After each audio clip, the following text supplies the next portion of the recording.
अभिनेता chocolate boy Shri Rishi Kapoor जी का निधन हो गया और वो एक कैंसर से पीड़ित थे जिसको मल्टीपल माइलोमा कहते हैं। अब लोगों के मन में जिज्ञासा है ये मल्टीपल माइलोमा है क्या? तो जी ये हमारे जो बड़े हड्डियों में जब हम बड़े हो जाते हैं तो वहाँ खून बनता है और उस खून बनने वाली जगह को बोन मेरो कहते हैं। और उस बोन मेरो में जैसे WBC बनाने वाली कुछ सेल्स होती हैं, उसी तरह से एक सेल होती है प्लाज्मा सेल।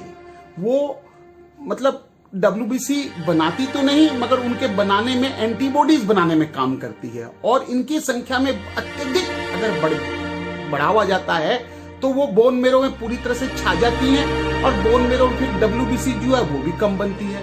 बोन में बहुत मोटा उसमें लेप आ जाता है इसलिए बोन भी फट जाती है और फिर ये थक्के थक्के रूप में जमकर हमारे किडनी में चली जाती है, ब्रेन में चली जाती है, हमारे स्पाइनल कॉर्ड में चली जाती है तो स्पाइनल कॉर्ड पैरालिसिस हो जाता है और हमारी किडनी फेलियर हो सकती है, हम अनकॉन्शियस हो सकते हैं, हमें पेन हो सकता है। तो आप ये जो ट्यूमर है ये बहुत ही खतरनाक ट्यूमर है और ये जी 70 वर्ष के बाद होता है। हमारे जो महान अभिनेता थे वो भी 67 के थे और इसमें देखा जाता है कि जनरली थोड़े दिन बाद पता चलता है, जबकि इसका टेस्ट बहुत इजी होता है क्योंकि इसमें जो एक बेंस जोन प्रोटीन निकलता है जो यूरिन से निकलता है और उसको थोड़ा गर्म करने से ही वो उसमें प्रेसिपिटेट आ जाता है तो पता तो लग जाता है। मगर इसको लंबा खींच देते हैं, लोग सोचते हैं इनको इस तरह का दर्द है और तो फिर इसके जब तक पता लगता है तब तक आयु 2 से 3 साल होती है, जैसे कि हमारे इनका भी हुआ।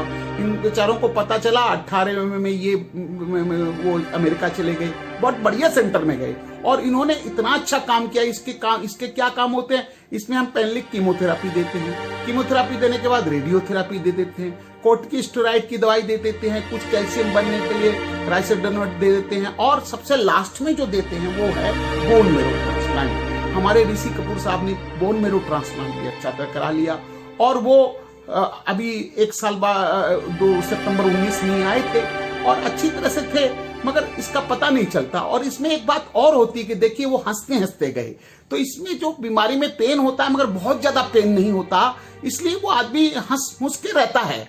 मगर बीमारी बढ़ जाती है तो अचानक वो बेहोश हो जाता है या उसको सांस लेने में कष्ट हो जाती है या प्लेटलेट कम होने से ब्लीडिंग हो जाती है। तो ये एक खतरनाक बीमारी है और हम भगवान से प्रार्थना करते हैं कि उनको आत्मा को शांति मिले और ऐसा रोग किसी को नहीं हो। वैसे ये रोग इतना कॉमन नहीं है इसलिए घबराने की कोई बात नहीं।